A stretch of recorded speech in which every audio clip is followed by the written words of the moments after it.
Welcome back to the Isaac Abrams Show, everybody. I am your host, Isaac Abrams. Today's very special guest, stand-up comedian, producer, writer, and philanthropist, Mr. Michael Turner. Welcome to the show, Michael. What up? Thank you for coming. Hell yeah, man. Thanks for having me, bro. Absolutely. It's a pleasure. Please tell everybody how we can find you on the internet. Michael Turner Comedy on YouTube. TurnerComedy.com is a nice one. You got everything there. But then Turner Comedy on Instagram and Facebook and all that shit. So Turner Comedy is, for the most part, where you can find me. On TikTok, blowing up, almost hitting 30K. Wow. Getting numbers, baby. Let's go. Come on now. Post it up. And then Instagram. I'm always posting clips on Instagram and TikTok, so hit me there is the best. Now, everybody knows that you're the son of famous media mogul Ted Turner from Atlanta. And then my cousin is Michael Turner, who is the 3rd district representative in Ohio. Future president, probably. Running shit in Ohio. So really well connected. Yeah. And then I was a running back for the Atlanta Falcons in the early 2000s. Were you really? No. Oh, you got me. So what's it Have like? you seen my skin tone? You think I was a running back in the NFL? Listen, man. If somebody had a gun to my head and say, "Quote one stat from sports, any sport," I could have told you anything. My brains would be blown across the entire world. I don't know. I watched the playoffs of everything, but I couldn't tell you. I respect it. I've been getting into Dodger baseball lately. Are you a baseball guy? Really? That's a nice one to jump into. I am a baseball guy. I am a sports guy. Probably to a fault. Yeah. Yeah. Do you do fantasy stuff? Yep. Back-to-back champion of the Comedy League in Arizona. All right. Yeah. So I started there, and then so I'm still in this fantasy league, and I'm fucking those kids up every year. Every year. I call them, they don't know, but I call the league Easy Money. Yeah. That's in your phone, like the group chat is Easy Money. Yeah, Easy Money. Easy Money's calling again. Yeah, right. Is there big money in that one? No. These guys are all struggling comics in the local Phoenix comedy scene. It's like the $5 pool kind of thing. Yeah. It's like, you got that yet? I think it's like $50, maybe $100. I don't know. The winner gets to come and crash on your couch in LA and do spots for a week. Exactly. Yeah. That's awesome. No, well, the loser, we write their set. So it's really bad. So if you're bad at sports, you're probably also bad at comedy? It's actually really, really fucked up. But the loser of this league we as a collective write their comedy set. Mm-hmm. And it gets hairy. There's some stuff that is written in the group chat that is suggested for them to say that we'll never make it out of that group chat. Until one of you gets insanely famous and then they leak it. Yeah. Yeah. That's awesome. How long do they have to perform that set? It's like 5 minutes. It's like it's an open mic type of a thing at like Tempe Improv or Stand Up Live, like one of the big clubs in Phoenix. And it's usually like 5 minutes, 6 minutes, something like that. It's pretty fun. And they have to do it for like a month straight? No, you just do it once, but we film it. Oh. Yeah. You don't want to lose that. Oh, that's why I'm actually like concerned with every year. I'm like, what am I gaining if I lose? Because a couple bad injuries and I got the worst team. Yeah. But I trusted myself to be able to be. You got to see how many years in a row you can be the reigning champ. Yeah, there's a belt now. I got to go get back in home. Yeah, so. You run a show. Is it a show? This Week Sucks Tonight? Yeah, so I run. Yeah, that's another way to find me on social media. This Week Sucks Tonight on Instagram. You can follow that. It's a comedy show that myself and Anwar Newton started in Phoenix, Arizona. And then we have it here in LA at the Hollywood Improv once a month. And then we're also at the Tempe Improv once a month. And then sporadically we're down in San Diego at the Mic Drop Comedy Club. And you're also pretty well known for your Man on the Street interviews. You just did ComicCon. I do a lot of Man on the Street stuff. I did ComicCon. I've got a really good one from the Waste Management Open I do, which is like a big shit show of a golf tournament in Phoenix. Yeah. But I get to go to the Pro-Am, so it's all the celebrities. Very cool. So I had nobody you would know because you don't know any sports. Nope. But Aaron Rodgers. I do know Aaron because people tell me I look like him. Oh, you get that? And half of my set is about him because I met him one time. Oh, really? Yeah, and I told him I didn't know him. There you go. I told him he should think about playing football. There you go. He should also think about doing comedy. He's a very funny dude. He is. And he fucked with me. I got him to talk and Michael Phelps to talk. And people were blown away because they don't usually talk to anybody. So, and then Man on the Street ComicCon was fun. Yeah, I got those on YouTube. Did the Batman guy... Go watch the Batman clip. We're at ComicCon 2022 in San Diego, fucking with the people. Let's see what happens. You got any superhero crushes in there? Superhero crushes. I'm too busy looking for justice. You ever beat off to Uma Thurman as Poison Ivy? Oh, goodbye. God knows I have. The Batman guy, was he really pissed? The walk away, I didn't even follow up. He walked away, so I was like, he seemed. I think that a lot of these people that I interacted with at Comic-Con were very uncomfortable. Yeah. Being, I think a lot of them are probably, what is it, social anxiety type of cats, maybe on the spectrum. Possibly. I don't want to assume where on the spectrum. I don't know. We can't assume anything these days. But a lot of them were uncomfortable with the conversations I was trying to have, which were kind of sexually oriented. Yeah. And then I remember in hindsight being like, yeah, these guys probably haven't seen it. They like anime porn and a lot of pixelated porn type stuff. And it's their one time a year to leave the house. Yeah. And they're choosing to do it in a mask. Yeah. Not a COVID mask. He was in full character, that Batman guy. And he was OG Batman. Yeah. He was like 60s. Yeah. Yeah. Yeah. Fuck that guy. So do you do Comic-Con every year? Or is it? No, that was my first time doing Comic-Con. I've done conventions like that though, but not actually the San Diego Comic-Con. So I was in town headlining a show at the Madhouse Comedy Club, and I was like, oh shit, let me get a camera guy. Yeah. Go do it. And it's super fun. I think a lot of people are doing man on the street stuff. So obviously I'm not breaking new ground. Mm-hmm. I do think that I have a nice approach towards it. I don't know. I feel like my humor is very different than most, and so it's fun to do it, and I really have fun doing it. Yeah, you don't come off mean. But I'm not nice. Right. Yeah, exactly. And I'm like, I think I'm fucking with people that people don't know I'm fucking with them. Yeah. And I like doing that. Yeah. Like a lot of my favorite humor is always jokes that I don't have to tell anybody else because they don't even know them. I'm just doing it for me. Yeah. And if it's funny to you, does it matter if it's funny to anybody else? Yeah. If you're sitting at home giggling while you're posting it, it doesn't matter. Let's do that. Yeah. I'm into that because I'm having fun the whole time. So yeah. You have to, man. We post too much shit, make too much content. Like if you hated it and you didn't think it was funny, I would never. You wouldn't make it. I wouldn't even post it. Yeah. Exactly. And then did we talk about Don't Tell? Do you want to talk about your involvement in Don't Tell? Oh yeah, and then I produced the LA shows between myself. We got a bigger team here in LA than most, but Don't Tell Comedy is, if you don't know, it's some of the coolest shows in America right now. We've been doing it for 5 years. We started here in LA. I started producing them in Phoenix 4 years ago, and then obviously now I'm here in LA. And we take unique spaces, turn them into comedy clubs for the night, whether it be like a yoga gym or CrossFit, or I just did a yacht club in Marina Del Rey. Wow. That was really cool. And the backdrop was just boats that I didn't own. And then, so we do that. And so I produce those here in Los Angeles. And actually, I'm going this weekend to Phoenix to do them. So we're doing them all over. So yeah, Don't Tell Comedy on YouTube is doing some of the coolest shit in America. Yeah, and the clips are hot fire. In comedy, yeah, it's crazy. It's really cool to be a part of it and see its growth. It's nutty.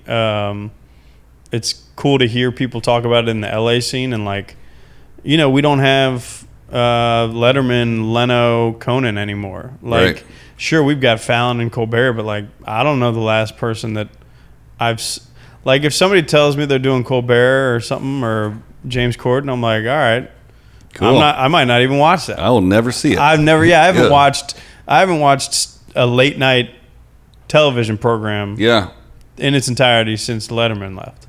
Yeah. For me, it was when Conan took off. I was like, I'm done. Yeah, Conan. Yeah,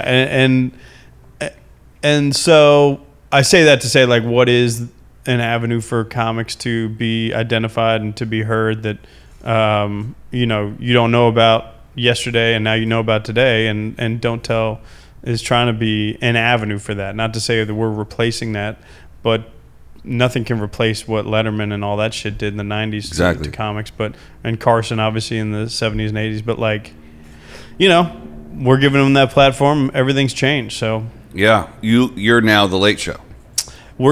I think it's a void that I know that it is a credit that my peers all want. Yeah. And it's respected because it's done very well. Yeah, it's helped elevate people to greater heights. I know that there's been a number of people. I think we're probably around 50 sets that we've dropped at this point on YouTube. And they're not huge sets. They're 10-minute sets. Some of them are as long as 15 minutes maybe. And from those sets, people's careers have been elevated. Yeah. To places that they didn't think they might get. And it might be as small as getting representation in this town or something like that. Some of them have gotten onto Netflix from it. Some of them have gotten, written articles about them in their local scene because they're from wherever market they're at, and they're getting love nationally now. So it's really cool to see. Or people have gotten a chance to go open on the road for a bigger comic. Right. Yeah. It helps. Nothing but opportunity. Yeah. And I guess it's kind of like, it's a no-fail, right? So if somebody gets up there and eats shit, you're not going to put the clip out, right? If somebody doesn't do, I don't know if there's been a case of that yet, but I know that if that is something that they weren't comfortable with the set going out, then we just wouldn't do it. Yeah. So, and that shit, that happens. Sometimes there's bad audiences. Yeah. Typically, we pride ourselves in having really good audiences because if you buy a ticket to a Don't Tell show, you buy it blindly. So it's secret shows, so you don't know where the location is or the lineup is. Wow. So think about the comedy consumer that buys a ticket to that. They love stand-up comedy. Have to, yeah. Because you've got no idea who's on the lineup or where it is. But you're like, let's just go to a comedy show. So we've already weeded out a lot of mediocre or like half-stepping comedy fans. Mm-hmm. So our crowds are always really, really good. But I mean, you can only control so much. Sometimes they come together and they just suck that night. So that impacts it. Or, sometimes the comics suck. Yeah. Even good comics have off nights. Everybody has bad days. Yeah. But that doesn't mean you have to put it on the internet. Right. Yeah. Or, you know what? The magic of editing. That's right. We would never insert fake laughter. We would never do that. But you can do some weird shit with editing. I will. And I do to myself all the time. Mm-hmm. I had a clip from Minnesota. It was like I was bombing my ass off, and I just took a ton of laughter and put it right in there. And oh, did you? Made it sound funny. I mean, there's people that are making a killing on the internet doing that exact thing. I hope to just make a little bit. I don't need a killing, but I've seen. It's so funny. No, like just talking about editing clips and shit like that. I've seen so many comics, or I shouldn't even say so many comics. I have with my own eyes seen people do a set that did not go well at all. And then, like, within, like, a week or two, seen them post a clip from that set, and it made it look like it was going way better than it was. Yep. And it is crazy. It's great. Yeah. It's the perception, right? And if it's received better on the internet, somebody gets a chuckle out of it, then... Who am I to... because we were talking before we started rolling, it's like, it is a business.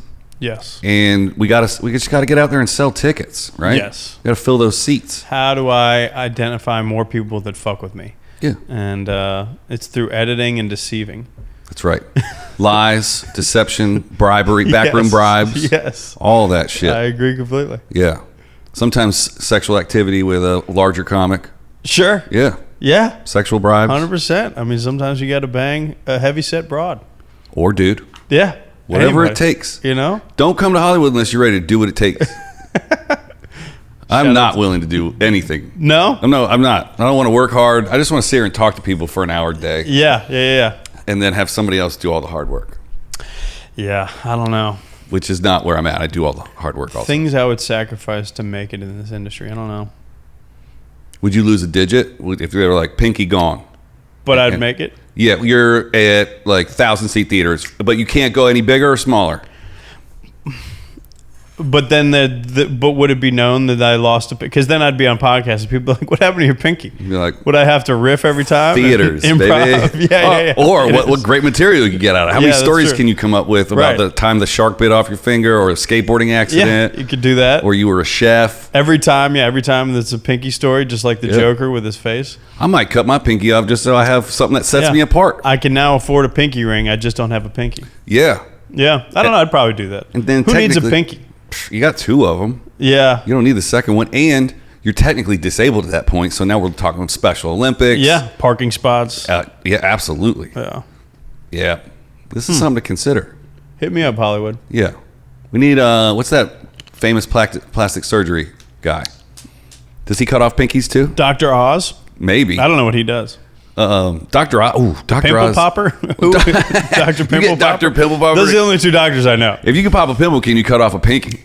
Yeah, probably. Yeah. It's got a cyst on it. Where do you go if you want a digit cut off? Dr. Kevorkian, is that what he did? He'll take your whole body. He'll He'll snatch your soul out. That's true. I didn't think that went through. Is he still around? He's dead, man. I think he died. By his own hand? I hope. That would be I hope he fitting. didn't die of natural causes. Yeah, I think It'd be very apropos. I actually don't know what's going on with Dr. K. I think they killed him in Texas. I think they put him to death. Yeah, because he was on the run, right? They were trying to arrest him, weren't they? Man. Jamie, pull it up. Jamie. We got Jamie. We have no Jamie here. I got a Jamie coming in January, but that's a long way away from here. Yeah, it is. That's 6 hilarious. months away from here. Oh, my God. You got anything you want to get off your chest? You want to vent, rant? Something pissed you off lately? Something's pissed me off lately. I don't know. The most recent Thor kind of pissed me off. Love and Thunder? Yeah, Love and Thunder. That kind of pissed me off. The name? Just the whole film. Yeah? I think Marvel films have finally pissed me off. Oh, they're about to get a lot worse. I actually think that I was just thinking about this recently. I'm like, are we back to? Is the Marvelization of everything done? Are you a movie guy? Oh, huge movie guy. Are you? Yeah. I'm a huge movie guy Yeah. myself. So I actually finally think that we're done with it. I don't know. It can't get better now. Robert Downey Jr.'s done. He's out. So Chris Evans is out. Yep. So those are the two staples. Well, Chris Evans might be coming back in because The Gray Man was the worst goddamn film that's ever been made. Yeah, that's true. I think. I didn't see it. Spoiler. I've heard my brother actually was saying it was good, but he also said that it was just like he was saying it was just fun to just shut your brain off and. It's entertaining. It's directed by the guy who did Winter Soldier, which was my favorite Captain America movie. Sure. Well, Civil War, but like Winter Soldier is one of my favorite Marvel movies. Yeah, for sure. The action's done well. It's shot beautifully. But Ryan Gosling and the other dude, Chris Evans, they just wanted to play roles they don't normally play. They should have switched. Oh, really? Yeah. So Chris tried to play a bad guy, but you think Gosling could play a bad guy? I think the way that he played the good guy would have been a more like he played it cool and smooth, and he doesn't talk a lot, right? And then Chris Evans played like the over the top, loud, smart mouth bad guy. That's interesting. If you switched and put Chris as the good guy, and if you switch them, perfect movie. That's interesting. I don't know. I feel like, and then you know what sucks about that is it was actually like, what is it? Is it an original script or was it based on a book or something? I don't know that. But at least it was original. I don't know. That's the one thing that I just miss is like, if the nice thing is if Marvel finally sucks now, can we just get back to making original movies or original ideas? I don't think we'll ever really get that. But well, this should be public knowledge by the time this comes out. But it should be public knowledge right now. But they just dropped. UFOs are real? Yes. Yes. They are real. And they're here. Come on in, fellas. Jamie, you get that? They announced another 20 movies. Marvel. Yeah. Right. Well, okay. They're never going to stop. No. But now they have Disney Plus. 100%. So like I'll watch them. I hope that they're getting hit at the box office. I guess, you know what? Who am I? Who am I kidding? They're going to be great. And also, you know what's fucked up is I'm going to see them all. Yeah. I'm not missing any of them. I skipped the last guy, the wizard dude. I missed that one too, Doctor Strange. Yeah, and apparently every time he's in something, it's some critical story shit that I know. I'm going to have to see it 'cause I don't think it had anything to do with Thor though. I don't think so either. But yeah, I'm sure there's something because you can't watch the most recent Spider-Man and not connect it to that because it's something about this universe. Good luck having kids. Because if a kid wants to watch like Avengers, it's like, well, we can see that in 5 weeks after we've watched all these other 40 100%. movies. You can't watch. Yeah. And then you got to rewatch them with your kids, and then they're like, if they miss one, they're like, Daddy, why is this like this? You're like, honey, I just don't know. I missed that one too. Mm-hmm. But yeah, that was my anger recently was the Marvel movies. I don't know. Anything I got to get off my chest or anything I'm pissed off about? Nothing really. That's trying good. to be, trying to be mellow these days? I am trying to be mellow. I'm trying to be more, just not too angry about shit I don't control. Were you angry in Phoenix when it was like 140 degrees outside? Did it make you angry? Yeah, I mean, I got to go there. So, yeah, it gets you when it's August is when people lose their shit. And so you can feel it all over Phoenix. Yeah. I lived there for 15 years. So like June and July, you're like, all right, it's 110, 115, whatever. But once August hits and it's been that for like 2-3 months, you will get into fights over fucking anything. It's too hot to fight. Oh my God. No, well, yeah. Right. But then Yeah, that's how people die. Yeah. What happened? Well, she tried to get into a fight in public. Yeah. She just passed out. No misters. She looked at me sideways. Yeah, so Phoenix is that'll get you agitated. What does it get up to now? I've heard It's 140. $120. No. It wouldn't ever get 140. I It's think Palm Springs then, basically. Yeah. That ain't shit. And there's like misters everywhere. Everybody owns a pool. Yeah. It's all right. It's the summertime in Phoenix is everybody else's winter, right. and the AC is the fireplace. Yeah. Just a little different temperatures. That's it. Yeah. Yeah, people summer there, or they winter. No, they winter there. So Yeah. everybody's from Chicago and shit, and they come out there, Wisconsin. Yeah. So I'm from Ohio. So when I moved there, it's funny. You just meet a bunch of other people from Ohio because they're getting away from winter.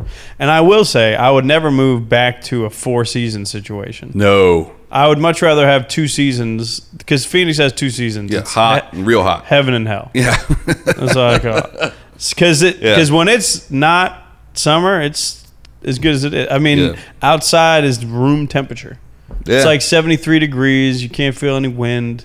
There's no insects or anything. Yeah, it's perfect. I like it. I like it. It took me forever, but I finally moved down to the beach during pandemic. Whereabouts? Playa Del Rey. Oh, okay. Just south of the marina, just north of the airport. I like that. And it's a mission. You got to be on a mission to go there. You're not just going to accidentally wander into Playa. Yeah. And every night, it's like 60. It's hoodie weather every night. Yeah. It's perfect during the day. Yeah. So I didn't believe it at first when I lived in the valley for 15 years.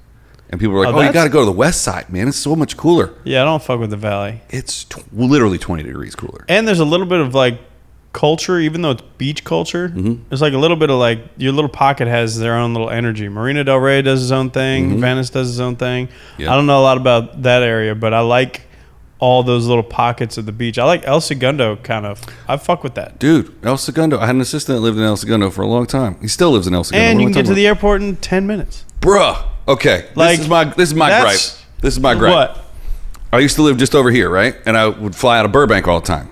That's a good airport. $13 for, I think it was 3.5 miles. It was Ubers. Boom, boom, boom. Yeah. I live 1.5 miles from the airport. No. It is $35 to get there. It is almost $70 to get home. And I fly a lot. Do you do Uber or taxi, though? I do Uber. Oh, I do Lyft, actually. So you should go to the taxis. Taxis are now cheaper? Yes. Well, shit. Because they don't fuck with because Uber will do what they do. They do Yeah. the surcharges and shit like that. Go to the cab line Well, I and learned talk to something them new. and negotiate. Where the hell's the cab line at? It's where you can go. Oh, I think it's a little different, but it's over by where the Ubers and the Lyfts are. I think, Well, it's all about to be LAX. different because the train's almost done. So we're Yeah, going to yeah, all yeah. have It's to all gonna be go. switched up. Now I'm going to have to. It'll technically be another half mile further if they don't let you get dropped off at the gate. If you have to get dropped off at the tram and then ride it in to your gate, Yeah, I don't know what they're doing. I saw the post about that, and Yeah. I don't know a lot about it. it won't be done for another 30 years anyway. Somebody's milking that. Shout out to Gavin. Yeah. Newsom? Is that the boy that's doing it all? I don't know. Or is it our boy Carcetti or whatever? I think they had to fund this whole excursion 15 years ago and they're just now getting around to draining the coffers to pay for it. Monsters. I live by the mayor. Sometimes we screamed at him during the riots, but Yeah. he never. And then he just moved away. He doesn't even live there anymore. Is he? He's in Hancock Park. Man, I would not want everybody that didn't A lot of vote people were for me. outside there. Yeah, You gotta be careful what you do in public office. I know. People will come get you. Yeah, Well, we talked about sports, right? A little we, bit. We know you do comedy. You're currently doing comedy. I do comedy. You got any other hobbies besides comedy and sports? I definitely like the outdoors. I like judging people in public places. You kind of do that though on This Week Sucks Tonight, right? You do that live? I saw. Sorry, This Week Sucks Tonight. Yeah, yeah. I saw a clip where you and another guy. There's a guy doing comedy, kind of like Kill Tony. Oh, we just fuck them up. Yeah? Yeah. Well, it's a little bit different than Kill Tony because we'll talk through their set. That's awesome. It's great. I think it's important. Our big goal there is to make people quit comedy. That's the kind of the unspoken mantra of the show. Yeah, I do like judging people in public because, so what we do with that show is we do 30 minutes of the news. So the front end of the show is just talking about what's going on in This Week Sucks Tonight. So we did it weekly for 4 years. Wow. So me and Anwar wrote a brand new 30 minutes about whatever was going on every week for 4 years. That's a lot of work. It was really cool. We got good at it. We are good at it. It's kind of, at this point, it's really easy to do for us, which is nice because we speak the same language in our comedy, at least. And so that's nice to have somebody that you can write with and create with really, really easily. Yeah. So That's fun. And then so we do that on the front end of the show. And there's actually, we posted the last couple ones on YouTube, so there you can see whole episodes on there. And then we bring comics up, or as we call them, guests. We don't give them respect of calling them comics. And people, human beings attempting comedy. And we let them do their thing, but we're going to be right there on stage. And if it's not very funny, then we'll have a comment about that. And it's a very fun show. It's unlike any other show, which I love, and trying to blow it up. I mean, it's without using hyperbole, I think it's one of the best comedy shows in America, in the world, so to speak, because America is where most comedy is going on anyway. But it's about just getting more eyes on it, to your point, and the business side of it, and growing it like that. But we've had it in a lot of festivals, and people really fuck with it. Whenever people see it, they're like, what the fuck is this? Yeah. And that's a good compliment. Do you have a hard time finding enough younger comics to participate? No, never. Really? You know how many delusional people there are in this world? But also, no, we get good comics sometimes, but we like up-and-comers or people that might be what you would call like open micers and shit. We'll have them too, because if they're bad, then the show's great because me and Anwar light them up. Are great. Mm-hmm. And if they're good, then it's great. Yeah. Because then it's just like everybody's riffing, and it's super fun. I mean, the show is sometimes I compare it to like volleyball. Like we're just bumping and setting, but if somebody spikes it, recognize the spike. Yeah. And move on. Yeah, that's awesome. Yeah. I saw the one. Well, you just go check it out for yourself. Yeah. I posted most of them on mine, and then This Week Sucks Tonight on IG is also have it. That seems like a fun show. It seems like also like a very easy conversion to a television show. That's so, yeah. That I think it is something that I don't know if a network would ever really want it, because we say some fucked up shit, but that maybe they wouldn't want on, Comedy Central per se or something like that. Right. Which I don't think, Comedy Central is probably not going to even be around within the next 3 months. So yeah, we don't want to really be there, right? No. But HBO or something like that. But it is very, I don't want to call it vulgar, but we cross lines. I mean, my character that I play on the show is probably becoming more kind of closer to me in little ways, but I definitely take the Republican stance on it, or the conservative stance on a lot of things. And then Anwar is not the left or liberal stance, but he's more like the middle ground of like kind of the more straight man, so to speak. Whereas I'm a conspiracy theory guy. I get to talk about 9/11. I talk about how much I love George Bush, but I also think he definitely did 9/11, and I don't fault him for that. I think it's important. He's the best city planner there is. He saw a city that was too crowded with buildings. He said, what if we knock those down? We put one up and put a mall at the bottom of it. Wow. And also, why doesn't Building 7 fall? Well, we do that. And then... Get 7 out of here. Get 7 out of here. It's doing too much. You think that was a last minute decision? He was like, all right, we got these 2. Yeah, I think...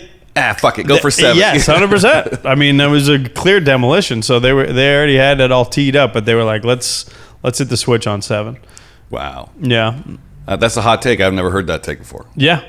The George Bush is one of the best city planners ever. Yeah. Yeah. I've never heard that one before. Shout out to Barbara Bush. Without that pussy, those buildings are still standing. There you go. So is this kind of a response to Last Week Tonight, or? We've been doing it since before Last Week Tonight. We've done it since, when did Last Week Tonight start? They're on season 8. So maybe not. Either way, what we try to do is that they've all stolen from us. Right. They're actually the ones that stole. Yeah. I mean, there's a better chance that one of their writers has been to one of your shows. Honestly, a lot. I know I've seen people that worked on The Daily Show, and a couple people have been very complimentary of what we do, because they know that we can say things that they can't say on their shit. So no, it's not really a response. I guess it's us playing with what they do, though, for sure. Yeah. It's we were forced to make somebody in Phoenix wanted to fill a void in their schedule. It's a great independent venue in Phoenix. We started at called Crescent Ballroom. If you're in Phoenix or you ever travel through there, Crescent Ballroom, Valley Bar, and then what's the other one called? The Van Buren. They're 3 of the best independent music venues out there. and then they wanted to fill a void late night on a Thursday. And they were like, do you have any ideas for a comedy show, whatever? And my buddy Anwar was like, yeah, we'll figure something out. And then he hit me up. He's like, would you want to do this with me? I was like, yeah. And then like they put it on the calendar, and we're like, all right, we got to do a show. Yeah. We got to figure something out. Jump and the net will appear. Yeah. And so we were like, all right. So Anwar was like, all right, let's do like a late night thing. And then we did like some iteration of it one time, the first time, and it was like, it was him over here, and he was the main host, and then I was like this side, kind of like left and right stage. Andy Richter, a little bit energy, or just that side guy that got to fuck with him, and almost Jeffrey Tambor on. Okay. You know what I'm talking about on Larry Sanders show. Yeah. And applesauce. That's a deep cut if you've never seen that, But I got to talk shit pretty much. And so we write the show, and Anwar gets to read.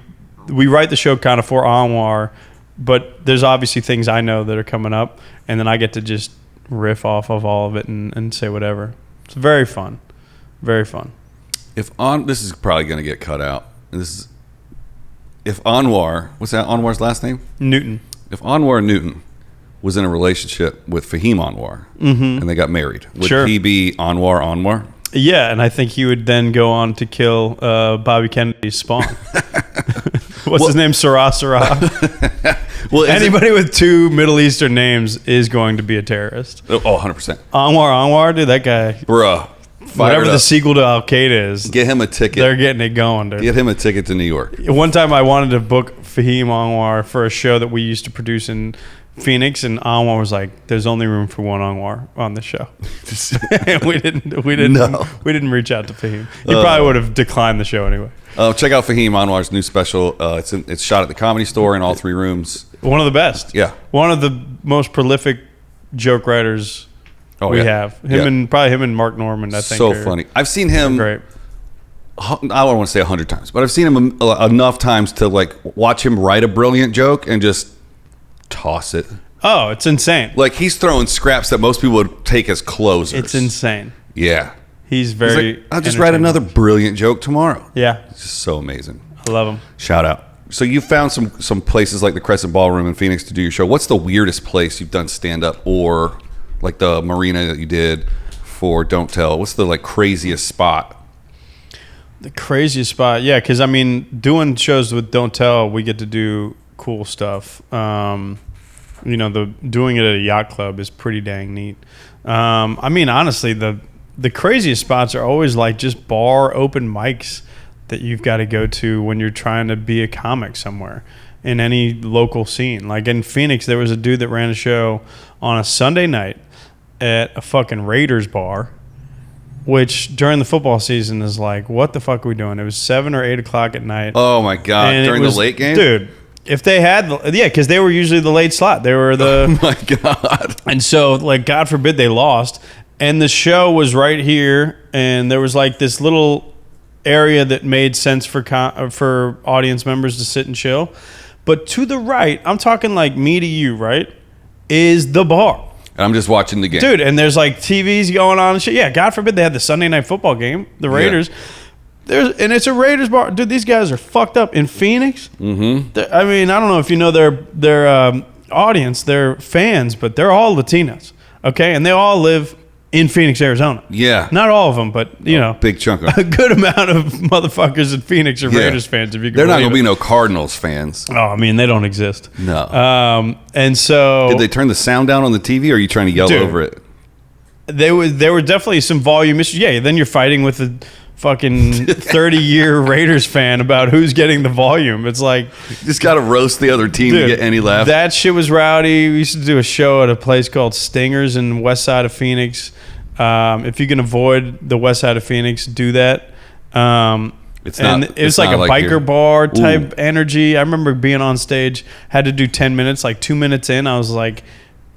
I was trying to do crowd work because this dude was talking. He ended up wanting to like fight me after I got off this thing. Wow. Luckily, somebody talked to him. But between that and me getting off stage, I thought I was going to have to get into a fight with a biker gang. Yeah. So maybe worst places I ever did comedy was just Phoenix in general. The city of. The city of.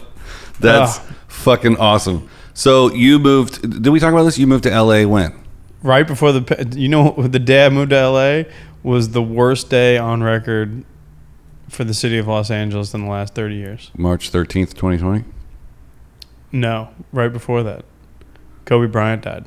Oh. The day Kobe Bryant died. Yeah. I moved to LA. Wow. What a vibe. And we had to do This Week's Extra Night at the Comedy Store that night. And the Grammys were going on.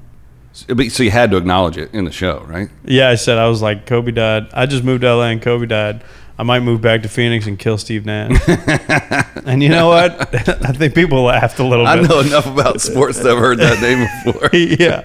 So, brutal day to move to LA. But yeah, I moved in January of 2020. And then 2 months later, everything shut down. Yep. I came out here with momentum and like optimism and fucking energy. And then, everything changed. So that was kind of fucked up. But I didn't bail. You're still here? I could have, I think I could have bailed, but I've been able to establish myself and be able to work through it. And yeah, it was a funky couple years though. Yeah. I came out here with money and goals and optimism, and that all faded like really quickly. Welcome to Los Angeles. Yeah, it was like the biggest. And this city I always compare, like, you got to move to LA or New York if you want to make it in stand-up. Supposedly that's the thing. I don't think that's as true as it was, but it definitely isn't untrue. Right. And New Yorker usually, when it wants to fuck with you, it'll punch you right in the nose. LA will talk shit about you behind your back, and you won't find out. It doesn't fuck with you for like 3 months. Right. Until it already took all your money. Yeah. Yeah. And then, but luckily with COVID and all that shit, it punched me in the fucking nose. Yeah. So that was nicer. It was a nicer entrance to LA than typical. So, but they do say to get a start in another city and then move once you got your feet under you. So which I did in Phoenix. Yeah. So the nice thing was when I was in Phoenix, I knew that eventually I would end up in LA or New York. So when I was in Phoenix, my goal was to be the dude in Phoenix. Yeah. And I was that. And anybody that came through Phoenix had to interact with me. If you wanted to get on shows or do anything, I would be the dude to hit up.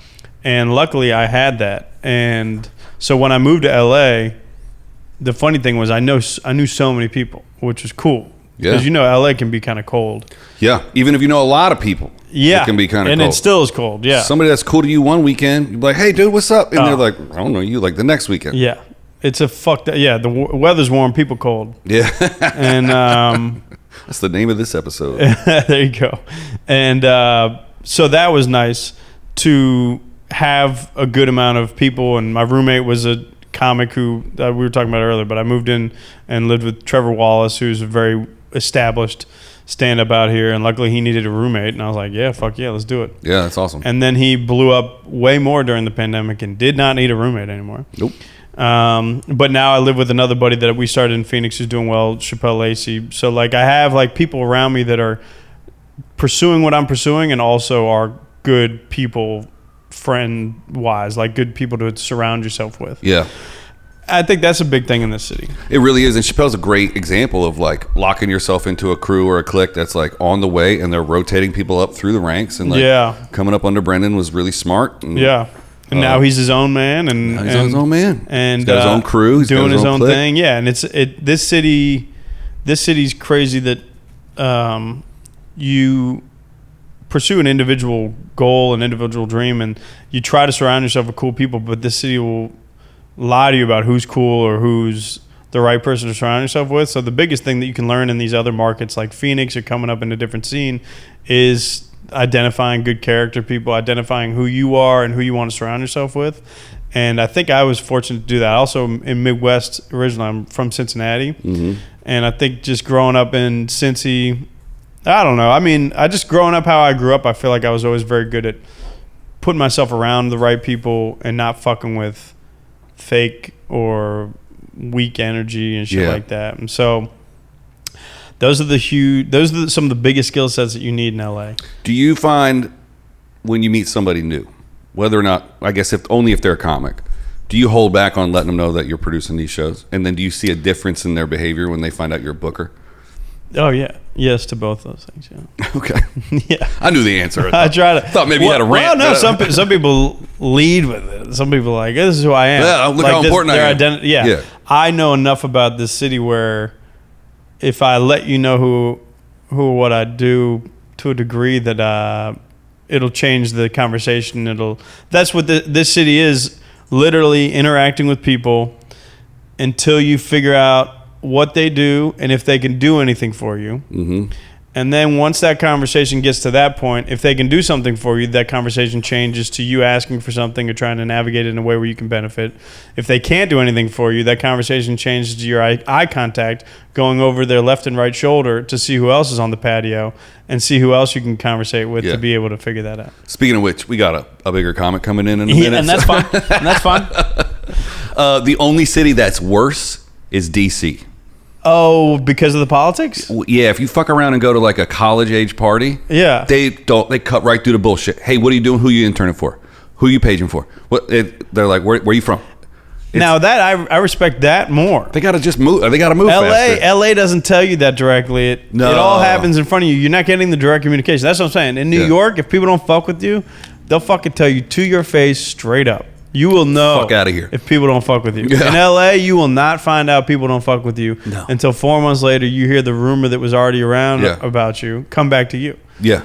And he said, what? Yeah. I thought we just had coffee like last week. Right? Yeah.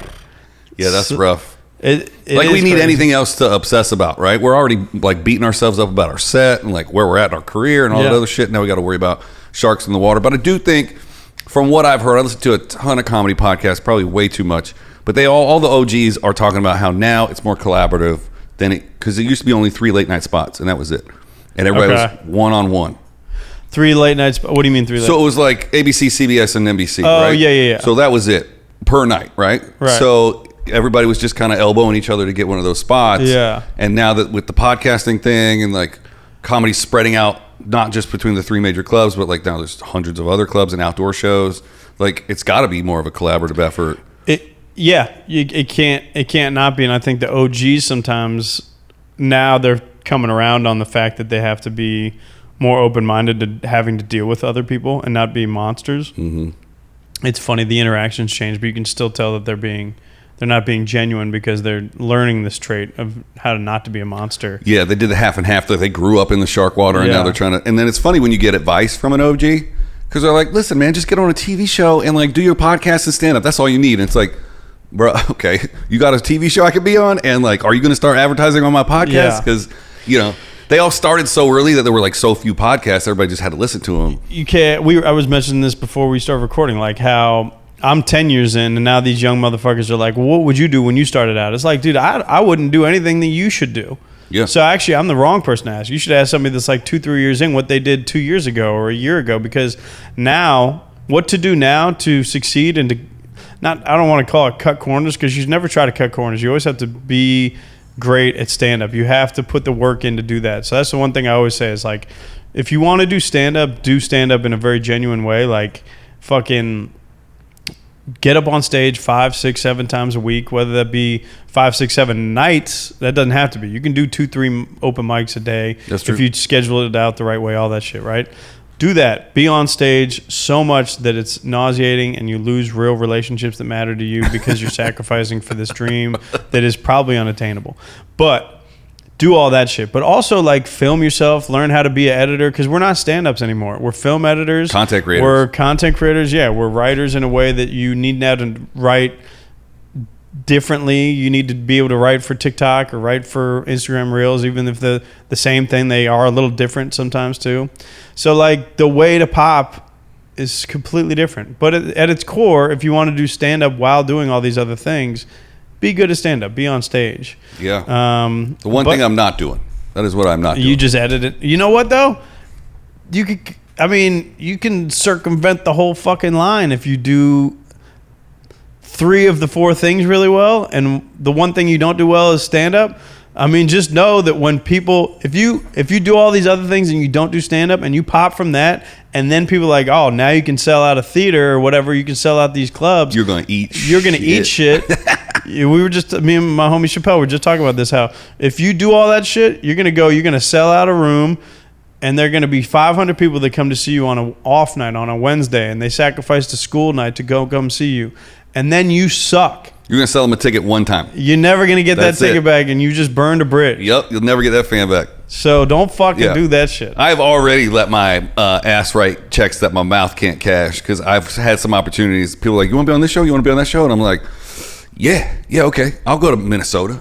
I'll do fucking 6 nights in Minnesota. I show up with nothing. How long you been doing stand-up? 4 years. But Pandy is 2 years of that, so like 2 years probably. Yeah, that's interesting. And then, because what, are you getting asked to like feature? So here's what happens. This is my shortcut. Those 2 motherfuckers right there, and they're off camera for a reason. Their openers are club headliners. Yeah, so I know they're openers. Yeah, those 2 guys pay me to go on the road. They're openers. I say, I'll come and film you for the whole weekend. I'll take photographs. I'll clip you out if you give me 10 minutes. I'll even fly myself and put myself up. And they're like, oh, bet. And then I'm writing on the plane. I don't write for a fucking second until I get there. And I'm writing on the plane. I'm like, this is going to be great. Bomb the first show, and then I do crowd work for the rest of the weekend. Oh, my God. In theaters? No. In We're clubs? talking club level. That's funny. Yeah. Have you seen... I know one of the people that opened for these guys on the wall. Can we name these guys on the wall? Or you no? can. I can't. I can't either. I know that, but have you ever seen Sam Talent? I love Sam. He's, to me, the best comic. He's hilarious. I think there's like three of the best comics working right now. To me, Sam Talent, Shane Gillis, and then I love Tony Baker's. Tony Baker's hilarious. They're just the 3 comics. Well, Shane, everybody kind of knows now. Yeah, but if you don't know, yeah. But some people still don't know how good he is at just watching him live is so great. But Sam Talent is... He wrote a new 25 minutes. Dude, he's amazing. Just for that tour. He's amazing. And like memorized it like that. He's an amazing author too. Have you read his book? Oh, yeah. Man. That's a great... I don't read a lot. I read that one very quickly too. It was like a good breeze through. If you're a stand-up too. Running the Light by Sam Talent. Check it out. He's the man. He self-published it. He's the man. He will never need another book deal. He sold so many copies. Yeah. Well, now I know he's writing another one. And he'll just do the same thing. I would hope. They came to him with an offer, and he was like, "What are you talking about?" Yeah. If I self-published number 2. Yeah. Good for him. I love stories like that. I love one of the best. Successful But you should. stories. But when those opportunities come, you got to hit these mics here in LA and get the stage time up and shit.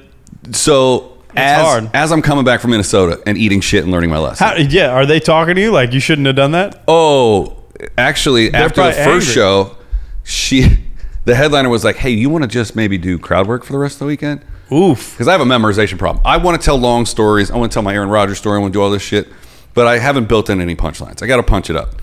So you just telling stories. I'm just like, you're doing a TED talk. 100%. Oh my god. And sometimes I'll do like a mini podcast. I'll pull somebody from the stage, have them sit in the stool, interview them for a minute, and send them on the way. You should do our show because we hate that. Oh, good. That's all we do. I would love to get shit people get on. up there. We're just like, hey, bud, you got a punchline? Oh no.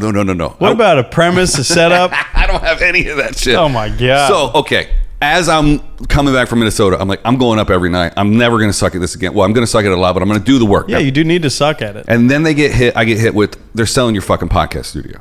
So then I turn into, I got a podcast every fucking day until they sell the place. Yeah. So that by the time this comes out, this won't be out until October. Okay. I will already have lost one of my this best studio. months. Yeah, that's also my birthday month. Oh, really? Yeah. You a Libra? I'm a Libra, October 20th. My brother and father, 10th and 13th. Okay. Yeah. Good people. Yeah. So once I have 6 months of content built up and I lose the studio, then it's just I only have to edit 1 episode a week, keep that thing going. Yeah. Then it's comedy every night. All right. So I'm hold yourself to it. I'm hoping you'll hold it to me. Yeah. Hold it to me. Don't hold it to me. I got nothing to hold. That's what happens when you drink not 1 but 2 coffees in one day, folks. I got to put that away. Oh man, So self-admittedly know that I'm fucking this up, but I'm also like saying it out on the internet. To I think it's important to. Here's one of my biggest things that stand-ups need to be good at is self-awareness. Yeah, it's important to be self-aware. There's a lot of people that have been in your position and would probably come back and be like, "Oh, I did 10 minutes, I killed." Oh no, I posted my bomb as soon as I got home. I was like, "Watch me suck at this for 10 minutes." Yeah, but that's the one I put laughs in. No. It was I cut it down. It was like 8 minutes. I cut it down to a minute. What? That's so bad. What club was it? Acme? It was Rick Bronson's House of Comedy in the mall. In the mall. Yeah. Because on the plane there, I thought... He's got a good club in Phoenix. I do a lot. Oh, yeah? Rick's a buddy of mine. Yeah. That's cool. I'll let him know. I'll let him know. Tell Rick to, you burned book his me place for down. a weekend. No, I mean, the club knew that I was just doing a guest set. It wasn't... But I had some good sets. I mean, out of 6, I think, 3 of them were good. Now, you can't memorize things? You think stand-up's for you? It's more so than acting. Yeah. Yeah, acting is like, say these exact words. At least I can, like, get the idea across. It's funny, I don't write anything down, per se. Really? But I say things enough where I know the beats and everything, and you could watch me do 2 sets, and they're probably very similar in the jokes and stuff, but I've never written it down word for word. I've just said it a couple times, and then I just know it. Yeah. I know where I want to get to, and then I don't like writing it because I might get there a way that I've never done before. I have that same idea in my head. Like, I will write it out word for word, and the thing that fucks me up is like, oh, I skipped a word. Oh yes, I don't. So I don't even get held up on any of that. Yeah, because I don't like writing it down. I love to just type it out. Yeah. And then I break it down. It confines it too much for me. Yeah, and it probably does for me too. Yeah. I had this, I thought I was writing by putting every single premise and every single punchline on individual cue cards on my wall at home, and then moving them around and like trying to act like I was writing an hour. And then one day I was like, this is just for you to think that you're writing comedy, and I just pulled them all down. The thing about the difference between what you're doing there and it's not about writing, it's about doing comedy. Yeah. So you got to just be on stage. Yeah. You got to be on stage in an obnoxious amount of times. And you got to go up there with a half idea to see if you can make it into a full idea. You got to come up there with a joke that you thought is great and then see it not work, but then also be like, why didn't it work? Is it worth trying again? Mm-hmm. Did they just not know what the fuck I was doing? Did I say it wrong? All that shit.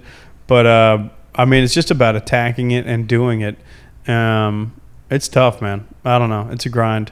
It is. It is. And it amuses me to try it a little bit differently than everybody else. And if I pull it off, fucking cool. Odds are definitely not stacked in my favor. So. Yeah. But even to your point about like how you were trying to write the hour, or like you're just trying to fuck around with it. The biggest thing, I think, the biggest skill set to learn in your first, like you're 4 years in, but there was 2 years that weren't a factor with the pandemic here. But like the best thing to learn in the first 3-4 years to me was how you create. Mm-hmm. That's the biggest skill set to learn. It's not what you're creating or all that shit. Get on stage as much as you can, but like, how do you create best? Some people write it all out. Some people, like I figured out that I probably don't create best sitting down and writing shit out. I just don't. I don't know. I don't do that. But I know if I just go up on stage like 6, 7, 8 times a week, that I can like figure out a new 5 to 7 out of that, or get just more comfortable on stage. But like, how do you create best is a huge thing to learn. Yeah. And I think figuring that out. The thing that really kind of not fucked me up, what I'm working on, and the only way I'm going to find this is the stage time. Is backstory also is that I kind of do public speaking a little bit for a living, and I was in a band, so like the stage presence and the like whole Tony Robbins. Yeah. No, it's like more film shoot stuff in front of the whole crew kind of shit. But, nice. It's finding my voice, right? Like, how am I going to say these jokes? Like, writing jokes is easy, right? Well, no, it's not easy, but it's so easy. Yeah. That's a 4-year comic for you. Yeah. Coming up with material, like if you just go out and live life, you're going to have some ideas that you're going to write down, right? Sure. But like, how I'm saying it and the why that I'm saying it in, the comedic voice, I have not found my voice yet. Yeah, that's big. And that's... I think I got lucky in finding that like early. Yeah. My early compliments I used to get was like how that my like cadence and like my delivery was all very like, oh, you could tell that it feels like you've been doing this longer than you have. Right. Which is always a good compliment early on. And then you have to match the material with all that stuff. But to your point, it is that. And you have to figure out the individuality of it. Because then one thing I always pride myself in is like somebody else could go and tell the joke that I tell. Mm-hmm. However the fuck they want to tell it, I know it's not going to be the same joke. Because the way I say it is always going to be different.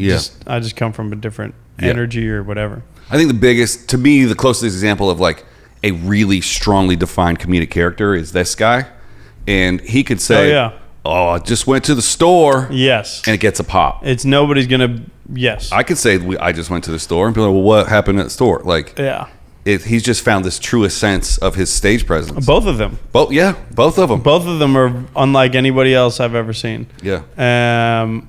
That's the key. Is looking within yourself to figure out the individuality of whatever you're trying to do. Don't be like anybody else. I think I brought up when in Phoenix, I started with a bunch of comics. Michael Longfellow is one of the better comics come out of Phoenix when we all started together, and he's doing really well. If you don't know him, look him up. One of the funniest guys doing it. But I remember when he started, he sounded like the first couple years I saw him, I was always like, oh, he sounds like this, he sounds like that. He sounded like Mulaney mixed with Jesselnick mixed with I don't know, but like he sounded like all these, first of all, amazing comedians. Yeah. But he didn't sound like Michael Longfellow. Now I get to see him, I think we're both like about 10 years in, maybe he's 9. Yeah.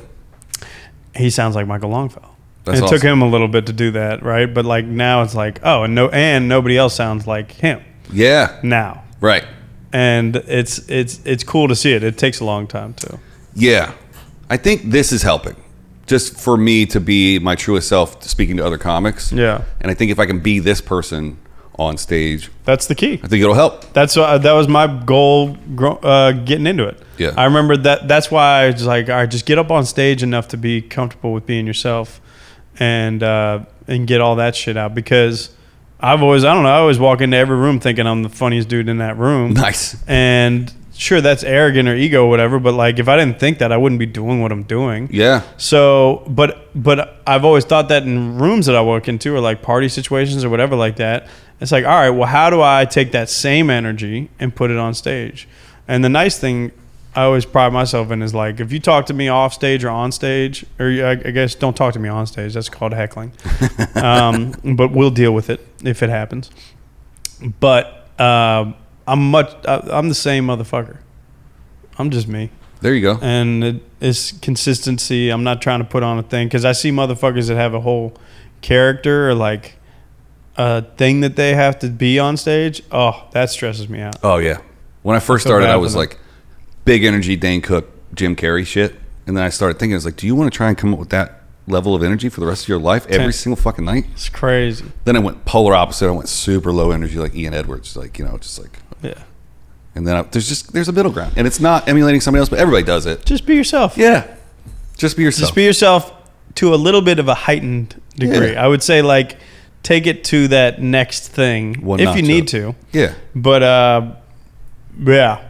Oh my God. I know people that are doing shit where you're like that life seems exhausting, because every night you got to turn on this switch and not be you. Yeah. For the whole time you're on stage. When you start, what if you just were yourself the whole time? Yeah. All right, we got some rapid fire questions here right here at the end. We're coming up on an hour. Let's go. Have you ever seen a UFO or a ghost? No. Okay. Have you ever experienced a natural disaster? Yeah, like tornado adjacent in Cincinnati. There was a tornado that went through our town when I was in like 5th grade or something like that, and my sister heard it. I didn't hear it. I slept through that shit. You know what I mean? I slept through one when I was a kid too. Yeah, but no, tornado adjacent. It didn't go right by us, but it was loud enough to hear down the street. Fucked up our high school. Get a couple days off school? I was in middle school at the time. It didn't fuck up the middle school, but high school got fucked up. What's your favorite vacation spot? Yosemite National Park. All right. Do you like Vegas? Yes. What's your favorite place to go in Vegas? Roulette table. No, I like so many things about Vegas. I like the fact that you can have Vegas can be anything that you want it to be. Mm-hmm. You can go to Vegas and actually relax. You can, which is weird. Yeah. You can go spa life. You can go to Vegas and hit the fucking blackjack table till 5 a.m. every night and all that shit. You can also go do the club thing, club as we call it. Club, titty clubs, all that shit. So I've done all of those things. Mm-hmm. And that's my favorite thing about Vegas. So I like that it can be whatever you want it to be. Yeah. I try and get a little taste of everything. Like, Go hard the first day, spot up the next day, recover, Yeah. rinse and repeat. My favorite thing I ever did in Vegas was for my 30th birthday, I went and saw Stevie Wonder at the MGM, whatever the performance center is there. The green one? Stevie Wonder. He did Songs in the Key of Life in its entirety. Wow. I saw him. He didn't see me. He didn't? Stevie? Have you seen the clips on the internet where they think Stevie can see? Yeah. Where he like catches stuff? Yeah. I've heard he's gotten into a fist fight before. Who's going to kick Stevie Wonder's ass? But how did he know where the motherfucker was? Yeah. I love Stevie. This doesn't have to be in Vegas, but what's the best meal you've ever had? Best meal I've ever had? Mm-hmm. Ooh. Damn. The best meal I ever had, honestly, was I did Half Dome in Yosemite National Park. Mm-hmm. You know, Half Dome is like a pretty prominent, picturesque hike. It's also like 16 miles round trip or something like that. Yeah. And I did it. You got up at like 4 or 5 in the morning, did it all in one day. You can overnight it, but we didn't. The best meal I ever had was whatever that buffet is down in Curry Village at the end of that fucking hike. I don't even know what don't even remember it. I just remember knowing how exhausted I was. Yeah. And how good that fucking meal was. That was it. Amazing. I probably had the frozen yogurt too. Just all frozen yogurt. It was just literally just a buffet and the fucking thing, but it's fucking amazing. Awesome. Well, Michael, let's plug all your socials one more time before we take off. Yeah, Turner Comedy on Instagram and TikTok. On YouTube, it's Michael Turner Comedy. And I want to blow that YouTube up too. I've been posting a lot on there, so hit that one up. And then if you need all this stuff, turnercomedy.com. Michael. And This Week Sucks Tonight on Instagram. Fuck with that. It's on YouTube too. We've been posting on my feed on YouTube. I've been posting whole episodes recently. Like once a month, we'll be posting whole episodes. And Don't Tell Comedy. And Don't Tell Comedy. If you don't know what that is, if you are a comedy fan, Don't Tell Comedy on YouTube is where you need to find all your new favorite comics. Michael Longfellow's on there. I have a set on there. Ron Taylor, Chappelle Lacey, Darius Bennett. Some of my favorite comics working are on there doing their thing, and it's so cool to see it. So yeah, check that out. It's a great place to get all things comedy for you. Awesome. Well, Michael Turner. Appreciate you, bro. Thank you so much. We'll see you next time, everybody.